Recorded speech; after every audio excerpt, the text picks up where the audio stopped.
Here's a hard truth. Not every combat system needs a ground game. At Modern Combat Martial Arts, or MCMA, we teach stand-up grappling as a transitional skill, not a destination. Here is why that matters for your training. The system we teach at MCM focuses on stand-up unarmed combat.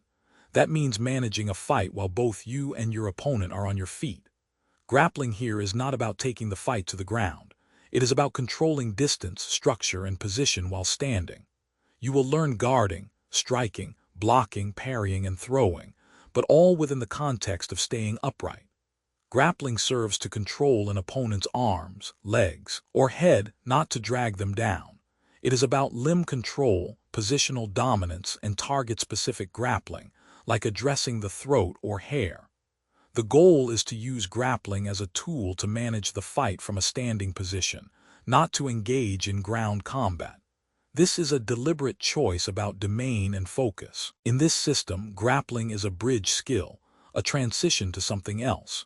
You do not grapple to stay there. You grapple to set up a parry, a throw, or a strike. For example, you might use a grip on the opponent's arm to control their structure and then redirect their attack with a parry.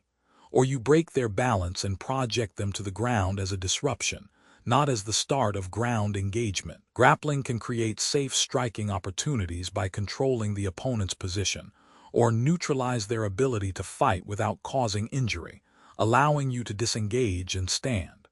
The key is that each grappling action flows into another skill. It is not a standalone phase of the fight. This tactical role keeps you mobile and in control, always ready to transition. Honest training requires clear boundaries. This system does not have a ground game. There are no prescribed ground control positions, no ground-based submissions, and no expectation that you will operate on the ground. Grappling on the ground is not a primary domain here. If the fight goes to the ground, the system's orientation is to get back to standing, not to engage in ground combat. This is not a weakness. It is a design choice. Other systems, like jiu-jitsu, excel at ground fighting, and we do not compete with them. Understanding what is not taught protects you from unrealistic expectations. If your goal is ground fighting, train a system that specializes in it. If your goal is stand-up combat with transitional grappling, this system offers a complete path. Knowing what a system does and does not do is essential for realistic expectations. If you want comprehensive ground fighting, this system is not that.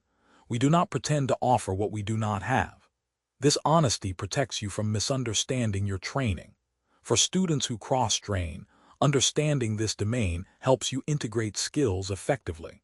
The grappling you learn here serves a specific function: transition and control from standing. It is not designed to replace ground-focused systems. Both approaches are valid but different. When you know the boundaries, you can make informed decisions about your training path. You can pursue stand-up combat here and ground fighting elsewhere, and each will complement the other without confusion. In your training at MCMA, you will practice grappling as a means to an end. For example, when you control an opponent's arm, you are not trying to take them down. You are setting up a parry or a strike. When you use a throw, it is to disrupt their balance and create an opening to disengage or strike, not to follow them to the ground.